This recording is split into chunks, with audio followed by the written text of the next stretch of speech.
Olá, bom dia. Que a graça e a paz de nosso Senhor Jesus seja conosco nesta manhã.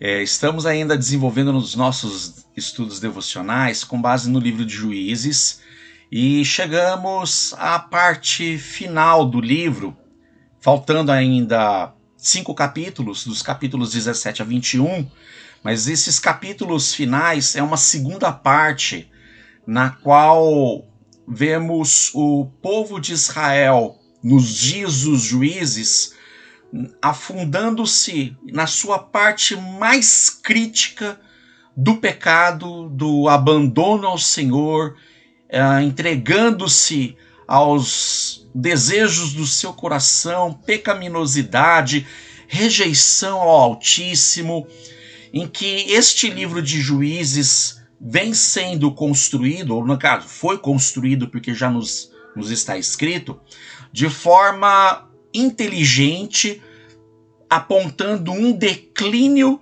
do povo quanto ao afastamento de Deus, rejeitando-o, murmurando contra ele, principalmente entregue aos desejos do seu coração, segundo o seu próprio entendimento, e nas palavras registradas no próprio livro de Juízes, onde cada um fazia o que achava certo no seu coração. Pois bem, com isso, nós vamos fazer a nossa reflexão em duas partes, considerando hoje os capítulos 17 e 18, e com fé no Senhor amanhã dos capítulos 19 a 21. Então, para tanto, nós temos como um tema de mensagem de hoje que nem tudo o que é consagrado ao Senhor é aceito pelo Senhor.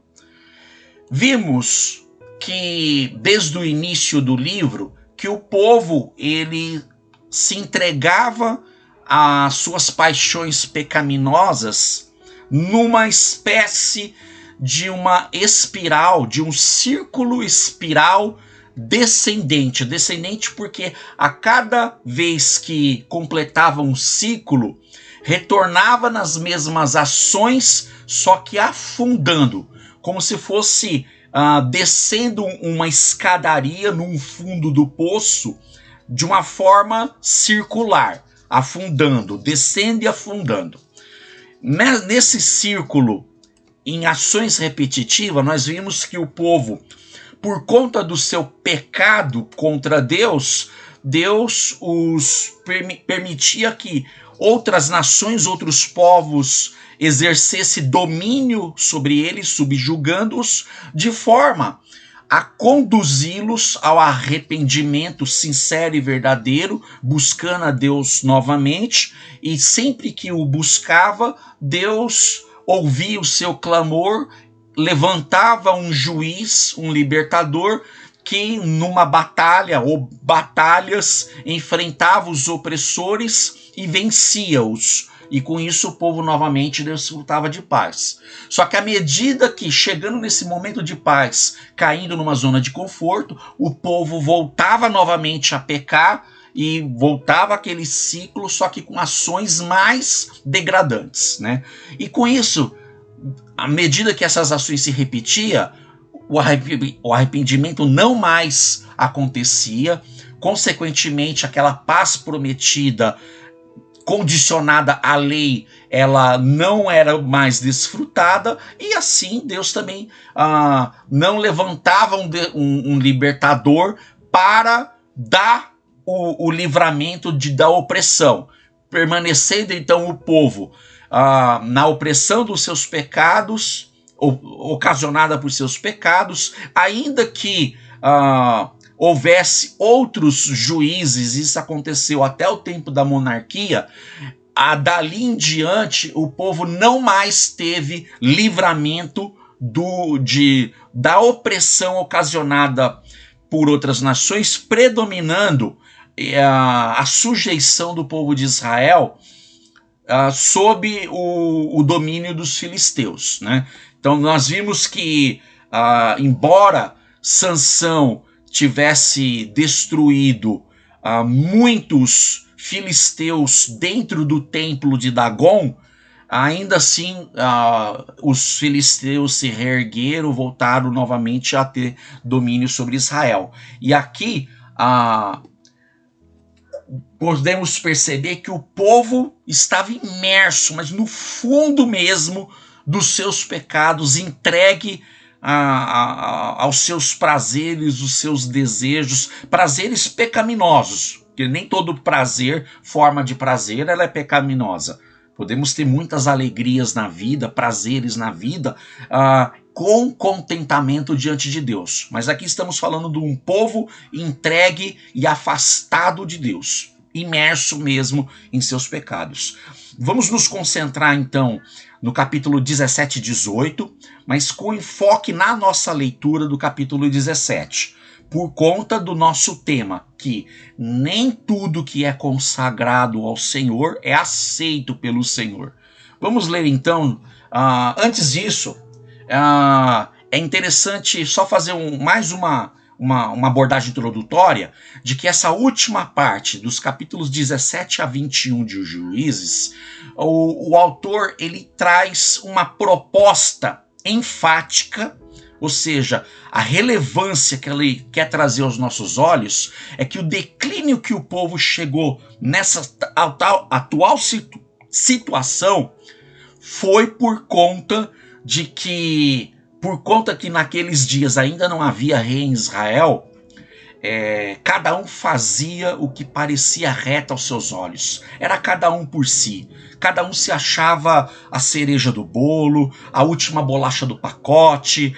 Cada um só, como Salomão, em escrever Provérbios, disse numa certa ocasião: maldito o homem que confia, que se estriba no seu próprio entendimento e não confia no Senhor teu Deus. Ou seja, o povo se encontrava na maldição, debaixo do pecado, alienados de Deus, na sua própria escolha. Então, ou seja, essa parte final, o autor de Juízes, por 4 vezes, ele dá essa ênfase. Cada um fazia o que parecia reto aos seus olhos, visto lá em capítulo 17, 6, 18, 1, 19, 1, e finalizando, fechando o livro, porque era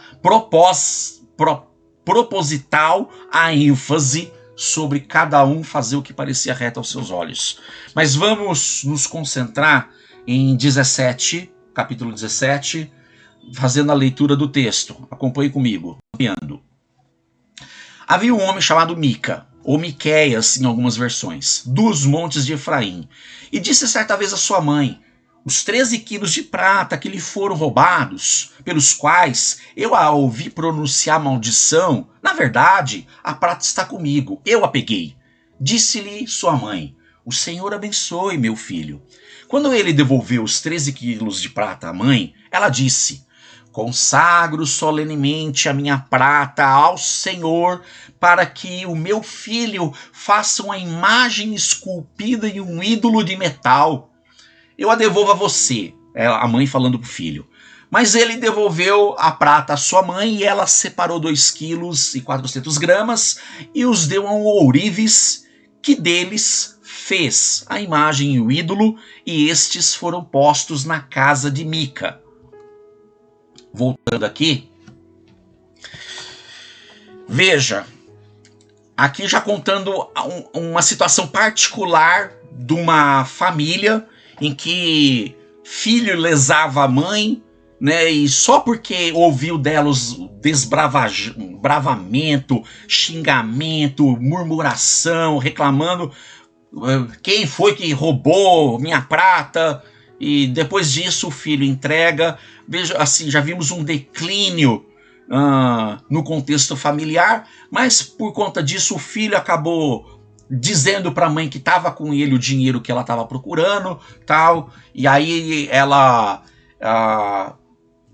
coração de mãe, né, abençoou o filho. Mas veja que interessante, verso 3 aqui: consagro solenemente a minha prata ao Senhor, para que o meu filho faça uma imagem esculpida e um ídolo. E feito tais imagens, esse Mica ou Miqueias colocou na sua casa. Aí ele já aproveitou, né?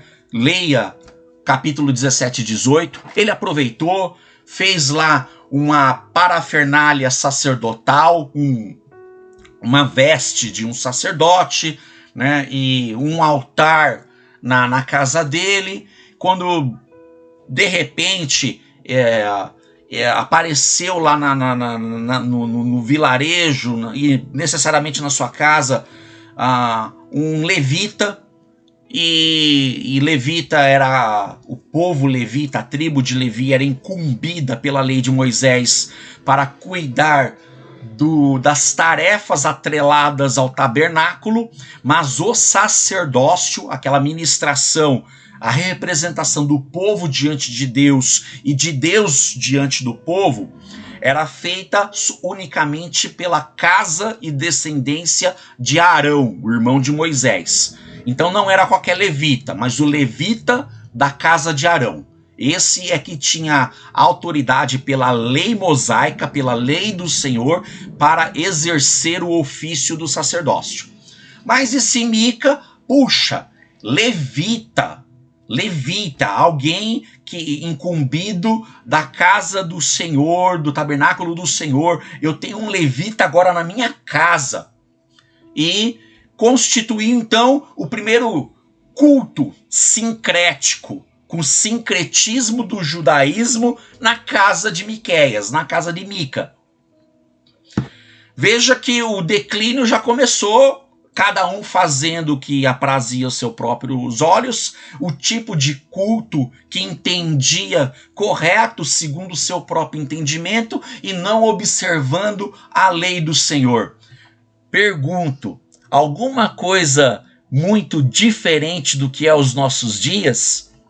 Veja que é muito parecido, porque aqui no nosso contexto, em pleno século XXI, e quando falamos de um cristianismo que vemos hoje, muitos prestam o seu culto, a sua forma de devoção, consagram ao Senhor aquilo que está no seu coração, o seu entendimento, sem observar a autoridade final, que é a palavra de Deus. Então, aquilo que Deus me mostrar no sonho, se eu não entender de acordo com a palavra de Deus, eu sigo o meu sonho, a minha visão, é a minha fé, e não observando a lei do Senhor, a palavra do Senhor.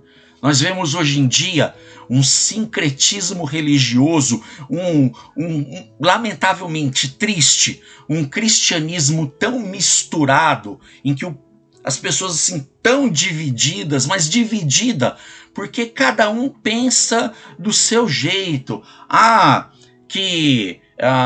Se haverá um local intermediário para a purificação de pecados. Não, então cada um tem que, depois da morte, ir para esse lugar de purificação e aí sim alcançar uma justiça para se apresentar diante de Deus e poder desfrutar do céu. Não, se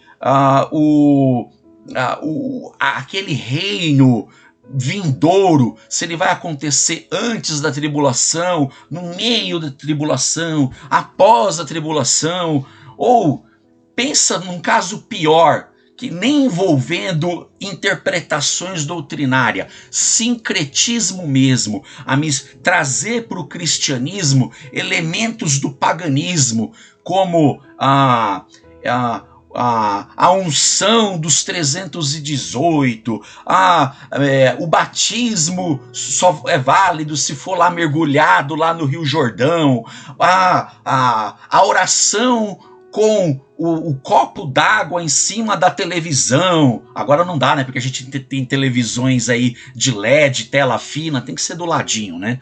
Então, mas assim, não, todo o tijolinho, a seara de Deus, o óleo ungido do Rio Jordão, toda forma de sincretismo para que as pessoas paguem com dinheiro, e dinheiro caro, ou seja, fazendo o que Paulo falou, para o seu filho na fé, Timóteo: olha, Timóteo, nos últimos dias surgirão mercadores da fé, vendendo e se aproveitando da ingenuidade do povo para fazer comércio e desonrando o nome do Deus Altíssimo.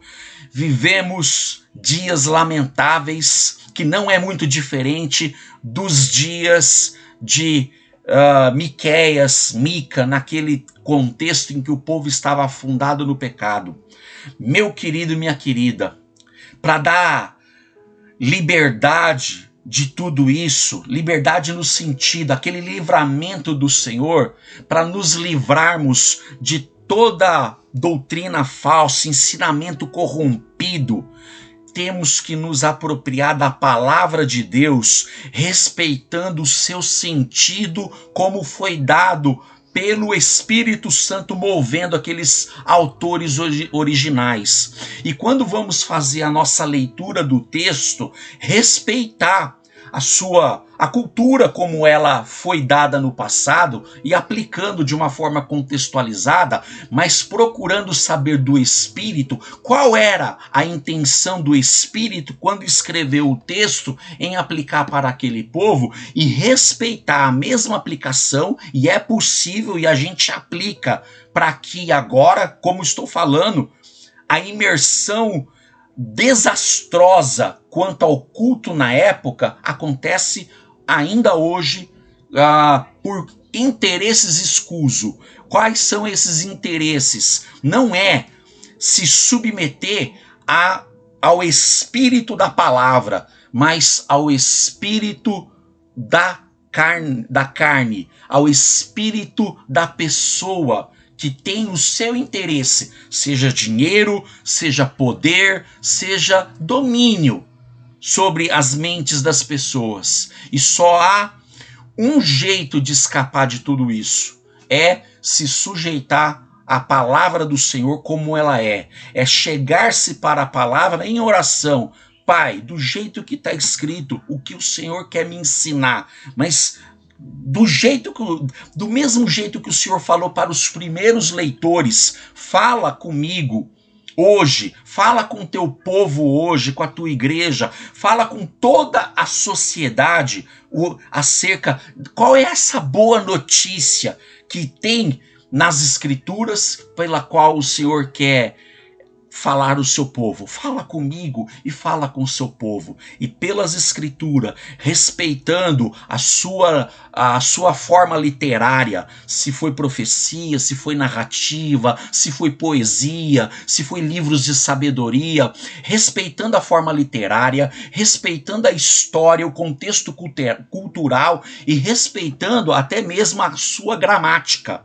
Olhando pelos originais, e temos versões nas nossas línguas em todo o contexto mundial com fidelidade nas Escrituras. Nós adotamos predominantemente a versão Almeida nas suas diversas revisões, ou mesmo a nova versão internacional. Eu sou muito inclinado a ela, mas trabalho muito com as duas versões, Almeida Fiel e NVI, porque embora tenham palavras distintas, mas preservam o sentido. Isso é muito interessante.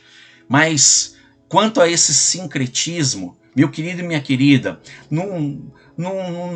cuidado para não ser levado por toda essa bagunça religiosa que existe por aí.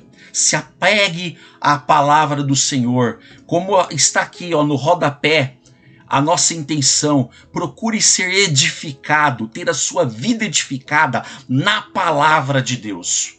E olha, e aí eu quero fechar, porque assim, olhando para o contexto de Miqueias, ele trouxe o culto, teve toda aquela bagunça, aí outros pensavam a mesma coisa, roubou todos os seus elementos, objetos de culto para levar para uma outra tribo, sair de Efraim para ir para Adã, lá no norte de Israel. O povo estava vivendo como ovelhas sem pastor, porque rejeitaram o sumo pastor em suas vidas. Então não rejeite o sumo pastor que é Jesus Cristo e a sua palavra. Com isso, para finalizar, eu quero trazer o texto, recomendação de Paulo aos Efésios. O propósito é que não sejamos mais como crianças, levados de um lado para outro pelas ondas, nem jogados de lá para cá por todo vento de doutrina e pela astúcia e esperteza de homens que induzem ao erro.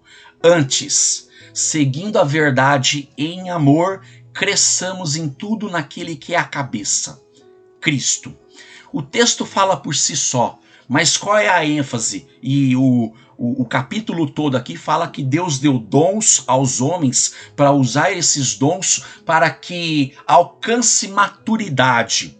Não seja como crianças levado por todo esse sincretismo religioso. Aqui, como Paulo fala, vento de doutrina, vento ou toda direção sem rumo. Doutrinas sem rumo por aí, levadas pelo vento, mas crescer em Cristo. Não tem outro caminho.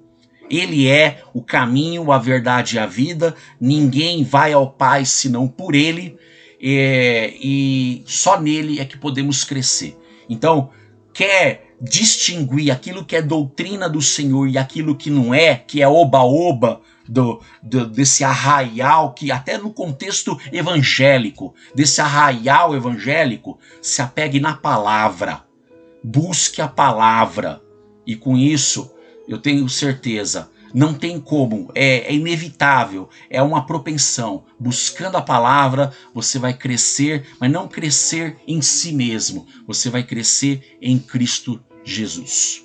Soberano Deus, obrigado, Senhor, pela tua palavra lida, que o Senhor nos faça compreender que nem tudo que é consagrado ao Senhor é aceito pelo Senhor. Então, que só podemos dedicar, consagrar ao Senhor aquilo que passa pelo filtro da tua palavra, das Escrituras, aqui, o livro que é a coletânea dos livros escritos por homens piedosos do Senhor, em que o Senhor os moveu para deixar registrado a tua palavra, que é inspirada por ti, soprada por ti. É essa as escrituras que podem e fazem de nós homens e mulheres voltados, inclinados para a justiça. Palavra que é viva e eficaz. Palavra esta que pode discernir os nossos pensamentos e intenções do corações, filtrar para que possamos identificar aquilo que é do Senhor. Ajuda-nos, Senhor, nessa busca para que consagremos a Ti aquilo que só pode ser aceito por Ti, mediante o filtro da Tua palavra.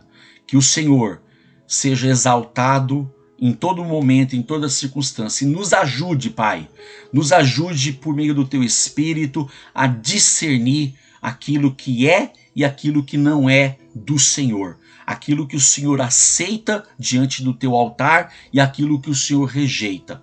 Ajuda-nos, Senhor, por meio da Tua palavra, em nome de Jesus. Amém. Que Deus te abençoe, meu irmão, minha irmã, meu querido, minha querida. Fique com Deus e busque a palavra. E ela vai te dar crescimento necessário.